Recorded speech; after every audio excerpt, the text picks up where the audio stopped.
성공 시작, 실패 끝, 행복 시작, 불행 끝.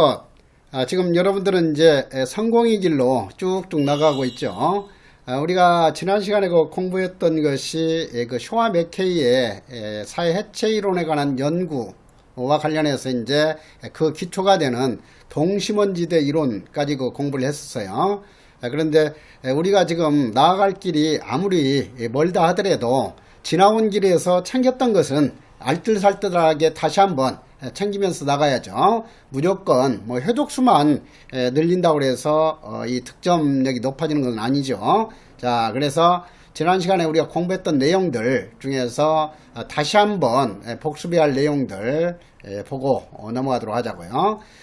먼저 이제 이 범죄와 법률을 바라보는 관점으로는 크게 합의론적 관점과 갈등론적인 관점이 있다 했어요. 그래서 165페이지 다시 한번 펴보도록 하세요.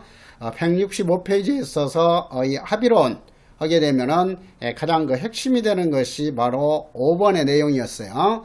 그래서 사회의 법률은 일반적으로 합의된 행위 규범이고 범죄는 이러한 법률을 위반한 행위이다. 그래서 이 합의론에 의하면은 범죄는 비도덕적인 행위이고 갈등론에 의하면은 반계급적인 행위이다. 이렇게 보는 거죠.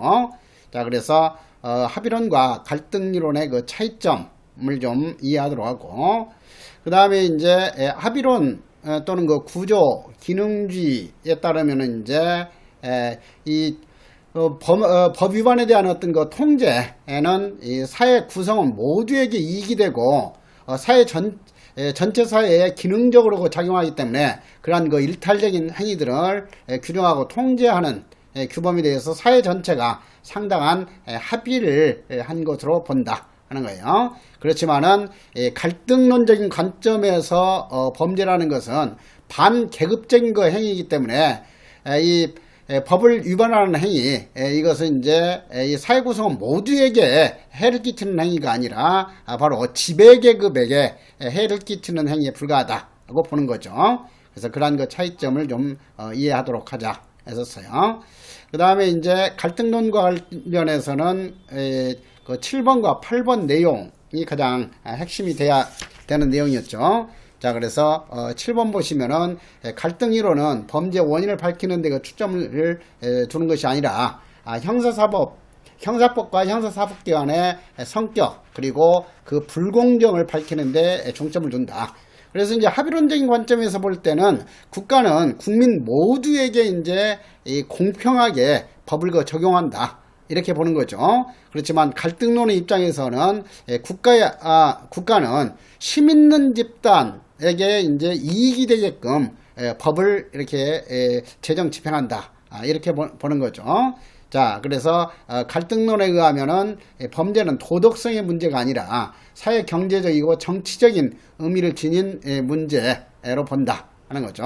그래서 앞으로 시험에 있어서는 이렇게 갈등론에 의하면이 맞는데 이것을 합의론에 의하면 범죄는 도덕성의 문제가 아니라 사회 경제적이고 정치적인 의미를 지닌 문제일 뿐이라고 본다. 이런 식으로 바꿀 수 있어요. 그래서 갈등론과 합의론만 좀 한 번만 제대로 확실하게 이해를 해가지고 보면은 가장 기초적인 내용일 뿐이죠. 자, 그 다음에 이제 우리가 그 별표 3개 하면서 기본적으로 출제 가능성이 높다고 했던 것이 바로 거시환경론에는 어떠한 이론들이 있고 미시환경론에는 어떠한 이론이 있느냐. 거시환경론은 다른 말로 말하면은 뭐예요? 사회 구조적 이론이라고도 하고 미시환경론은 다른 말로 말하면은 사회 과정 이론이라고 한다 했어요.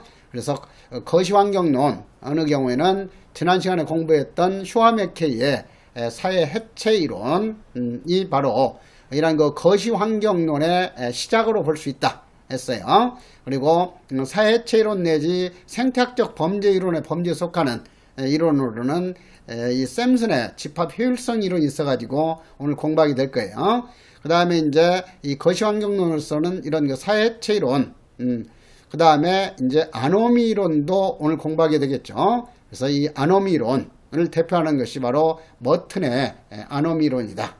그리고 이제 비교적 최근에 등장한 새로운 그런 아노미 이론으로서 공부할 것이 메스너와 노젠펠드의 제도적 아노미 이론이에요. 제도적 아노미 이론.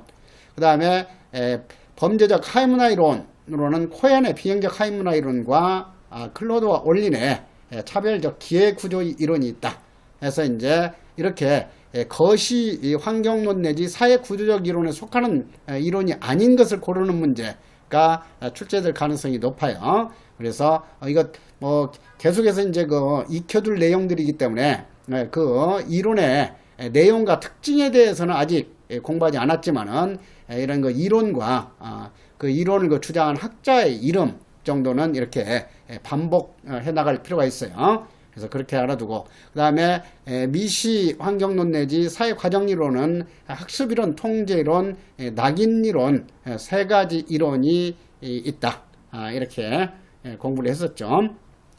그 다음에 이제 이 사회구조적 이론의 의의와 관련해서 이 사회구조적 이론의 경우에는 먼저 핵심적으로 알아둘 것이 뭐냐면 사회구조적 이론에서 밝히고자 하는 내용이 무엇이냐 하게 되면은 왜 어떤 계층 또는 집단은 범죄율이 높은데 어떤 집단 또는 계층은 범죄율이 높지 않은가를 규명하고자 한다 하는 거예요. 그래서 사회구조적 이론에 있어서는 가장 핵심적인 내용으로서 먼저 이해할 것이 바로 왜 하위 계층은 범죄율이 높은데 중상위 계층은 범죄율이 높지 않은가. 그래서 하위 계층이 범죄율이 높은 이유를 밝히는데 초점을 둔 것이 바로 사회구조적 이론들이다 했어요. 그래서 사회구조적 이론에는 이제 이렇게 공부해 나가면서 항상 그냥 머릿속으로 딱딱 이렇게 정리될 수 있도록 해 나가야 돼요.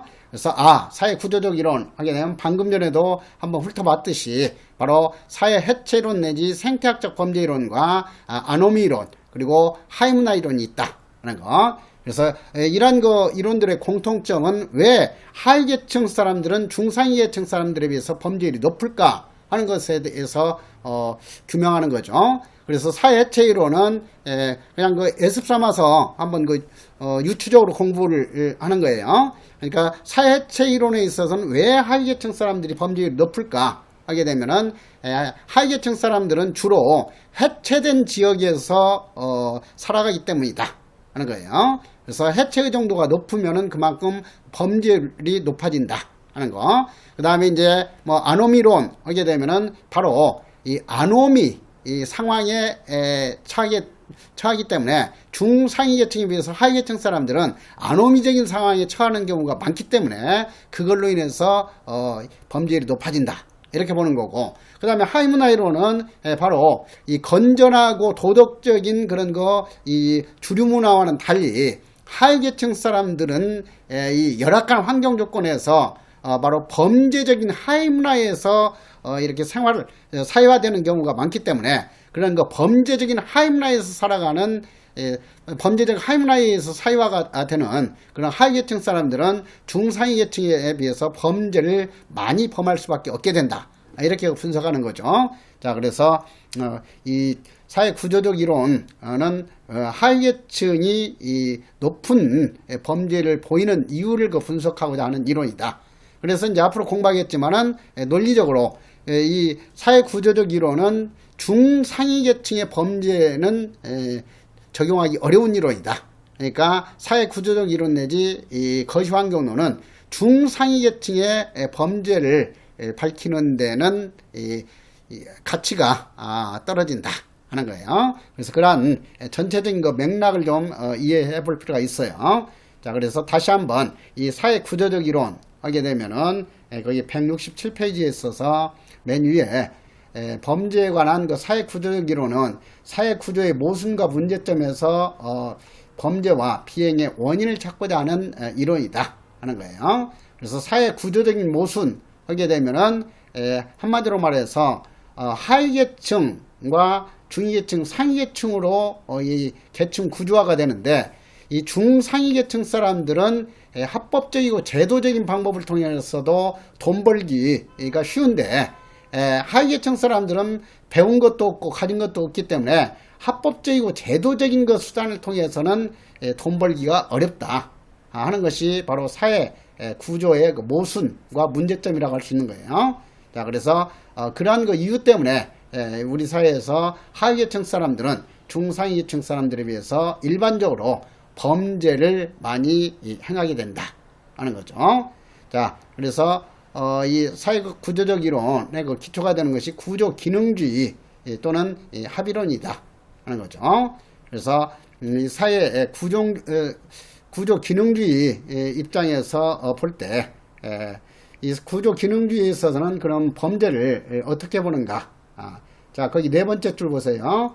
자, 범죄의 본질은, 그러니까 구조 기능주의에 의하면 범죄의 본질은 개인적인 행위 자체에 내재하는 것이 아니라 개체 내재적 요인 밖에 있다. 다른 말로 말해서 이 범죄를 유발하는 요인이 이 개체 내부에 있는 소질이 아니라 개체 밖에 있는 환경이다 하는 말이에요.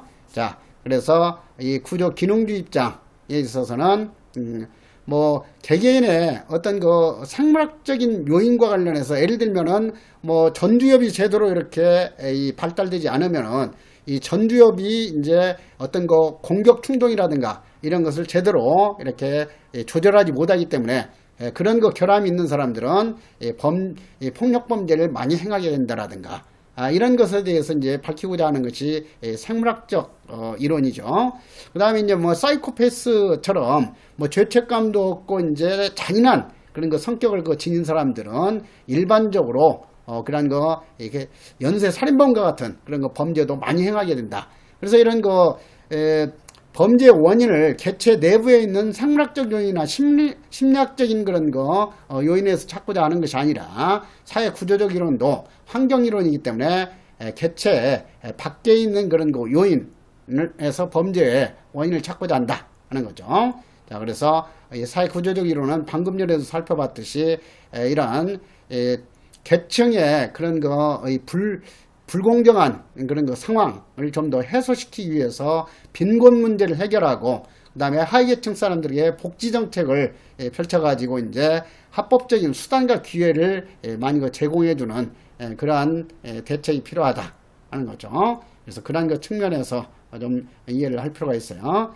그 다음에 이제 뭐 구조 기능주의라고도 하고 합의론이라고도 하는데 이 합의론에 의하면은 이 일탈적인 그 행위를 통제하는 것은 사회 구성 모두에게 이익이 되기 때문에 이들 행위를 규제하는 법에 대해서 사회 전체가 상당한 합의를 하게 된다. 그러나 갈등론의 입장에서는 이러한 합의가 존재하지 않는다 했어요. 자, 그래서 합의론의 입장에서는 이런 어떤 것이 범죄로 규정돼야 되고 그러한 범죄에 대해서는 어느 정도 강력한 처벌이 가해져야 되는가에 대해서 이런 합의가 바탕이 되고 있다 하는 거죠.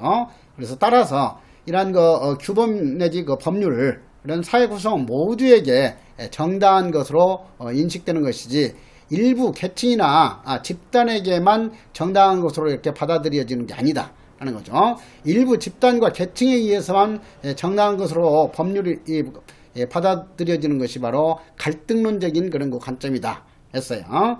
자, 그래서 이러한 것을 이제 근거로 해가지고 실제 시험에 있어서는 어떤 선지가 출제가 될 수 있냐면 합의론에 의하면 법률의 성립과 존속은 일정한 가치나 규범의 공유를 상징한다. 이렇게 이제 응용할 수 있는 거예요. 합의론에 의하면 법률의 성립과 존속은 일정한 가치나 규범의 공유를 상징한다. 자, 이것은 이제 갈등론에 의하면은 법률의 성립과 존속은 일정한 가치나 규범의 공유를 상징한다. 이렇게 하면 틀린 선지가 되는 거고요. 자, 그래서 이런 것들은 암기할 내용들이 아니라 합의론과 갈등론에 의할 때 어떤 결론에 있어서는 어떤 차이가 있는가 하는 정도까지는 좀 구분해서 알아둘 필요가 있었죠. 그 다음에 이제 지난 시간에 이제 앞으로 뒤에 222페이지에서 자세히 공부할 내용이지만 깨진 유리창 이론에 대해서도 개괄적인 내용 한번 훑어봤었어요. 그래서 깨진 유리창 이론은 출제 가능성이 매우 높은 이론이에요. 그래서 이 깨진 유리창이 그 상징하는 것은 바로 무질서를 상징하는 것이다. 그래서 이 무질서가 범죄의 근본적인 원인이 되기 때문에 이 깨진 유리창의 이론에 의하면 경찰들은 법으로 규정되어 있는 그런 강력한 범죄에 대해서만 이렇게 대처하려고 하지 말고 이 법으로서 범죄로 규정되어 있지 않는 그런 가벼운 질서 위반 행위에 대해서까지도 철저하게 법을 집행해야 된다. 그래서 뒤에 이제 나오게 될 거예요. 무관용 원칙의 바탕이 되는 이론이 깨진 유리창 이론이다 하는 거예요. 그래서 이러한 깨진 유리창 이론을 주장한 윌슨과 켈링. 그래서 앞으로 기억할 때는 이제 윌슨과 켈링의 깨진 유리창 이론. 그리고 바로 떠올려야 할 것이 이 깨진 유리창 이론에 의해서 실천 전략으로 제시된 것이 무관용 원칙이다. 그러니까 가벼운 무질서 행위에 대해서까지도 철저하게 관용을 베풀지 말고 법을 적용해야만이 강력범죄를 예방할 수 있다고 보는 이론이다 하는 것이 이 이론의 핵심적인 내용이에요. 자, 그 다음에 이제 거기 사회 구조적 이론은 이 사회 가정 이론에 대응하는 개념이다 해서 지난 시간에 살펴봤던 내용 다시 한번 읽으면서 이 사회 구조적 이론의 그 틀은 사회 구조와 제도가 개인에게 긍정적인 역할을 한다고 본다. 그런 측면에서 이제 구조 기능주의라는 용어가 이런 그 내용 때문에 제시가 된 거예요. 그래서 개인에게 긍정적인 역할을 한다고 보아 사회 구조와 제도에 대한 그 기본적인 신뢰를 바탕으로 하였지만은 그와 동시에 이제 사회 구조가 완벽하게 이렇게 짜여질 수가 없기 때문에 이러한 그 불공정한 사회 구조로 인해서 일부 사람들에게는 범죄를 유발시키게 된다 했어요. 그래서 이 범죄의 근원적인 원인을 이런 그 사회 구조, 사회의 구조적인 결함에서 찾고 있다 하는 거죠. 그러니까 이 사회 구조가 하위계층에게도 이렇게 일할 수 있는 그런 그 기회가 충분히 주어져 있고 또 빈곤에서 벗어날 수 있도록 되어 있다면은 하위계층 사람들이 그렇게 범죄를 많이 행하지 않을 것이다 하는 거예요. 그런데 하위계층 사람들은 빈곤 상태에 빠져 있고 그리고 이 합법적인 수단과 기회를 통해서는 사회적 목표로서 추구되는 부자 되는 목표, 큰 돈을 버는 목표를 제대로 이렇게 달성할 수 없기 때문에 부족한 합법적인 수단과 기회 대신에 범죄적인 그런 수단과 방법을 많이 동원할 수밖에 없게 된다 하는 거예요. 그래서 이러한 그 내용이 바로 오늘 공부하게 될 머튼의 아노미 이론의 핵심 논리이죠. 자, 그래서 계속 이렇게 연결되면서 이제 여러분들이 공부하게 될 거예요. 그 다음에 다음 페이지에 보면은 이제 다시 한번 여기 사회 구조적 이론의 그 종류는 그대로 출제될 가능성이 높기 때문에 다시 한번 체크하는 거예요. 그래서 생태학적 범죄 이론 내지 사회 해체 이론과 그 다음에 긴장 이론 내지 아노미 이론 그리고 하임나 이론이 대표적인 사회 구조적 이론이지 학습 이론에 속하는 이론이라든가 통제 이론에 속하는 이론 그리고 낙인 이론은 이 사회 구조적 이론이 아니라 사회 과정 이론 내지 미시범죄학 이론이다 하는 것을 앞으로도 계속 반복해서 이렇게 구분을 해 나가도록 해야 돼요. 자, 그래서 지난 시간에 이제 공부했던 것이 사회 해체 개념이었죠. 사회 해체 하게 되면은 이것도 이제 뭐 스토리 텔링식으로 여러분들이 좀 이해할 필요가 있어요. 그러니까 이 우리나라에 있어서도 급격하게 이 경제 개발이 진행되기 이전 그런 거 농촌 사회 하게 되면은 그 농촌 사회에 있어서는 어때요?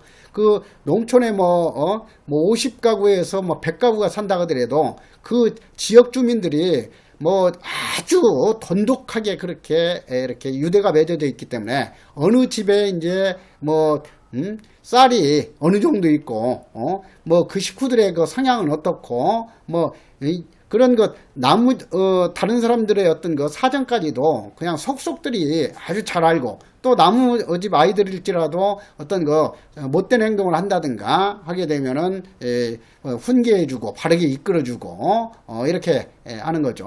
그래서 이런 그 사회가 바로 이 조직화된 전통적인 그런 그 사회예요. 그래서 이런 그 사회에 있어서는 바로 가정이라든가 학교라든가 그런 그 지역사회에 의해서 그 지역 주민들을 나쁜 행동을 하지 못하도록 이렇게 유도해주고, 또 잘못된 행동을 하려고 했을 때는 뭐 비난도 가해고 이렇게 해가지고 이 통제가 잘 유지가 되죠. 자, 그런데 이제 급격하게 사회화가 급격하게 도시화가 진행되면서 이제 아파트 거주 지역 같은 데가 이제 대표적으로 해체된 그런 거 상황이다, 이렇게 볼 수 있어요. 그래서 아파트라든가 이런 데에서는 이제 그런 거 지역에 있어서는 뭐 이웃집에 누가 사는지 얼굴조차 모르는 이런 것을 이제 익명성이 높다 하는 거예요. 그러니까 이제 뭐 주변 사람들이 어떤 행동을 하건 전혀 관심도 없고 이렇게 하기 때문에 바로 해체된 지역의 대표적인 특징은 뭐다? 그렇죠. 비공식적인 통제가 크게 약화된다 하는 거예요. 그리고 사회 구성원들 모두가 이렇게 따를 수 있는 그런 거 건전한 도덕 규범 이런 것이 형성되어 있지 않기 때문에 각 그 집단별로 자기식의 어떤 그 행동 방식, 가치관 이런 것이 그 형성이 돼 가지고 이 하위 문화가 많이 만들어진다 했어요. 그래서 그런 여러 그런 거 하위 문화 중에서 범죄적이고 비행적인 하위 문화가 이제 그 지역 주민들에게 계속 전달되기 때문에 앞으로 그 시험에 있어서 그 출제가 잘 될 것이 뭐냐면, 사회 해체 이론에 의하면 그 제2지역이라고 그랬죠. 제2지역을 전 2지역이라고도 하고 틈새 지역이라고도 하고 과도 퇴화 지역이라고도 하는데, 아무튼 이 제2지역은 사회 해체의 정도가 가장 심한 지역이기 때문에 제2지역, 전2지역 내지 틈새 지역이 다른 어떤 그 지역보다도 범죄율이 높고, 그리고 그런 그 범죄율이 높은 것은 그 지역 주민들이 뭐 흑인에서 뭐 황인종으로 이렇게 인종이 지역 주민들의 인종이 계속 변화된다 하더라도 그 지역에 한번 형성돼 있던 범죄적인 그런 범죄적인 그런 하위 문화, 이것이 이제 그 지역 주민들에게 그 지역 들어와서 사는 사람들에게 계속 전달되기 때문에 그 지역의 범죄율은 지속적으로 높게 유지가 된다 하는 거예요. 그래서 뭐 인종이나 민족 구성이 바뀜에 따라서 범죄율이 달라진다고 봤다, 이런 식으로 이제 시험에 출제될 수 있어요. 그래서 그러한 사회 해체의 의미, 그래서 사회 해체의 근원적인 원인이 되는 것은 급격한 도시화 산업화에서 비롯된다 했어요. 그래서 그러한 사회 해체 개념 다시 한번 상기하도록 하고, 그리고 사회 해체 이론을 최초로 범죄학 이론으로서 체계화시킨 학자가 누구다? 쇼와 맥케이다 했죠. 그래서 항상 이런 범죄 이론 공부할 때는 학자 이름하고 동시에 이렇게 기억이 떠오를 수 있도록 해야 된다 했어요. 그래서 쇼와 맥케이의 사회 해체 이론을 지난 시간에 공부했는데, 이 사회 해체 이론에 있어서 그 바탕이 됐던 것이 바로 버제스의 동심원지대 이론이다 했죠. 그래서 버제스의 도시 성장 모델이라고도 하고 동심원 모델, 모델 이렇게 하는데, 이것은 이론하고 같은 개념으로 여러분들이 받아들여도 되겠어요. 그래서 동심원지대 이론, 동심원 이론 내지 도시 성장 이론. 그래서 이제 이 버제스는 시카고시가 이제 중심 상업 지역에서 과도 퇴화 지역 내지 전이 지역, 제2지역, 그리고 3지역이 노동자 거주 지역, 4지역이 중산층 거주 지역, 5지역이 이제 통근자 거주 지역, 이런 식으로 이렇게 구성이 된다고 봤죠. 자, 근데 이건 이제 범죄학 시험이기 때문에, 범죄학 내지 형상책 시험이기 때문에 그 지대 이름 기억하는 것은 별 의미가 없다고 그랬어요. 기억해야 할 것은 뭐였어요? 바로 이 제2지역과 이제 중심 상업지역, 이 도심 지역에서 중심부에서 외곽으로 갈수록 범죄율이 높아진다, 낮아진다? 그렇지. 예. 외곽으로 갈수록, 변두리로 갈수록 아차 잘못 생각하면 범죄율이 높아진다, 이렇게 착각할 수가 있어요. 예. 그래서 이제 그 점 노리고 이제 시험에서도 이 사회 해체 이론에 의하면은 이 중심부에서 외곽으로 갈수록 범죄율은 높아진다고 주장했다, 이렇게 틀린 선지가 만들어지는 거예요. 그러니까 다른 말로 말하면 이 제2지역 그 중심부에서 외곽으로 갈수록 이 조직화가 잘 돼 있기 때문에, 조직화가 잘 돼 있기 때문에 외곽으로 갈수록 범죄율은 낮아진다 하는 거죠. 자, 그래서 그 점을 다시 한번 이해하도록 하고, 그래서 쇼와 맥케이는 이렇게 제2지역 이 범죄율이 높은 이유를 바로 이 범죄적 하위 문화가 조성이 돼 가지고 그 지역 주민들에게 계속 전달되기 때문이라고 보기도 했고, 그 다음에 바로 사회 해체로 인해서 범죄율이 높다고도 봤다. 그래서 이제 이 일관성 있게 이 제2지역 하위계층 지역 이 범죄율이 높은 원인을 설명하지 못한다 해가지고, 이것에 대해서는 이제 뒤에 비판을 받게 돼요. 자, 그래서 일단 이 쇼와 맥케이의 사회 해체 이론을 그래서 문화 전달 이론이라고도 한다 하는 정도까지 이해를 하면 되겠어요. 그래서 사회 해체 이론과 관련해서는 자, 다시 한번 그 교재 보게 되면은 이거 169페이지죠. 169페이지에 170페이지까지 해가지고 정리된 내용 다시 한번 보면, 쇼와 맥케이는 범죄학 연구 방법으로서 이제 이것은 기본 이론에서 공부하게 될 거예요. 공식 통계 분석과 사례 연구라는 그런 거 방법을 통해서 연구를 했다 하는 거. 그래서 이 공식 통계나 사례 연구는 뒤에서 다시 한번 자세히 공부하게 될 거예요. 그래서 지금은 그냥 범죄를 연구하는 그런 거 방법으로 공식적인 범죄 통계를 분석하는 방법도 있고, 그 다음에 케이스 스터디라고 해가지고 사례별로 이렇게 왜 어떤 그 어떻게 해서 그 사람이 그런 이 상습적인 범죄자가 될 수밖에 없었는가, 그 범죄인 개개인의 어떤 사례에 대해서 종합적으로 연구하는 방법이 있다 하는 정도로 좀 지금은 기본적으로만 알아두시도록 하세요. 그래서 이제 쇼와 맥케이는 이런 과학적이고 실증적인 그런 방법을 통해서 범죄를 연구하기 시작했다 하는 점에서 이제 실증적인 범죄 연구를 했다 하는 평가를 받는 거예요. 그래서 이러한 공식 통계나 사례 연구를 이용해서 범죄를 측정하고, 범죄 발생지가 아니라 그 범죄나 비형을 범하는 사람들의 거주 지역을 중심으로 해서 분석해 본 결과, 바로 이 인구 이동이 심하고 문화적인 갈등이 언제나 존재하는 그 지역이 바로 어떤 지역이다? 제2지역, 전이지역, 틈새지역이다 하는 거예요. 그래서 전이지역 내지 틈새지역은 이런 비공식적인 통제력이 약화되는 것이 대표적인 특징이지, 공식적인 통제력이 약화되는 것이 대표적인 특징이 아니다 했어요. 그래서 비공식적인 통제력, 이것은 이제 공식적인 통제력이 약화된 중심 상업지역과 이렇게 살며시 말 바꾸기 함정이 축제될 수 있으니까, 항상 이 통제 나오면은 비공식적인 통제인지 공식적인 통제인지를 잘 구분하면서 문제를 푸는 습성을 들여야 돼요.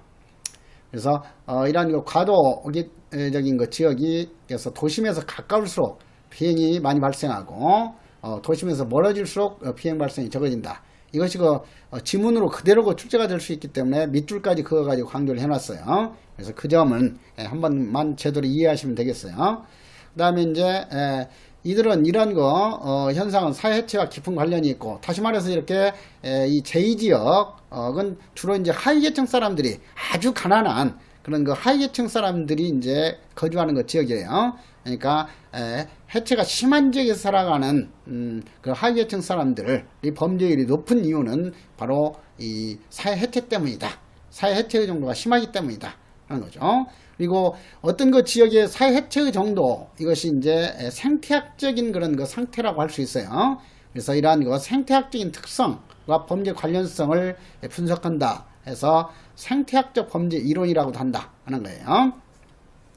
그래서 쇼와 맥케이는 이런 그 사회 해체와도 깊은 관련이 있고, 그 다음에 이 범죄적인 문화가 지역 주민들에게 계속 전달되기 때문이다. 이거 본다는 거.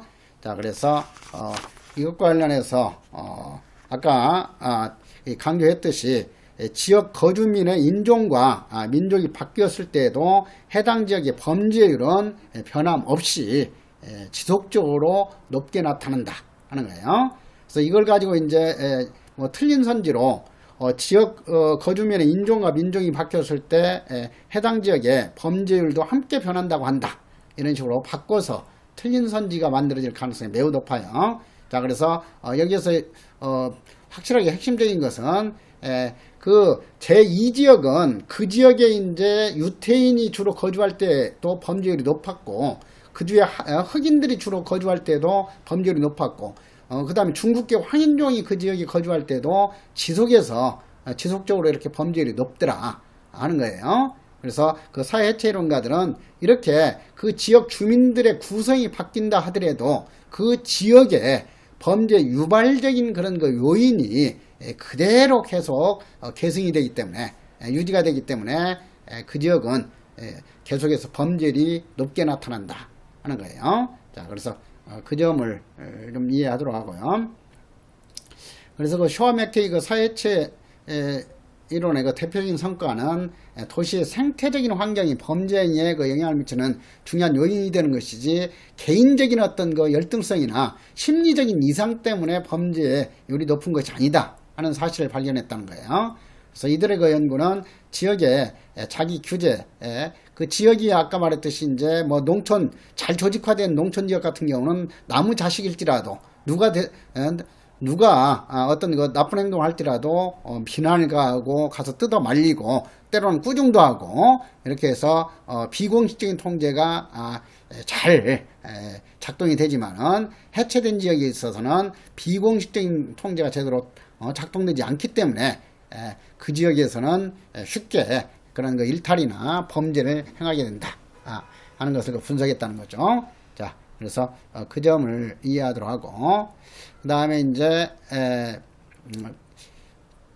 이어서 이제 버식과 에브 사회해체 이론은 쇼와 맥케이의 그 사회해체 이론과는 어떤 점에서 이제 좀 차이가 있는지 하는 것을 비교해 보도록 하자고요. 그래서 그 시험에 있어서는 보통 같은 그 사회해체 이론의 범죄에 속하는 그 범죄학자들일지라도 버식과 에브의 주장하고 쇼와 맥케이의 주장, 그리고 바로 뒤에서 나오는 샘슨의 집합 효율성 이론에서 핵심적인 개념과 주장을 그 구분하는 문제, 이런 것까지는 그 출제가 될 수 있는 거예요.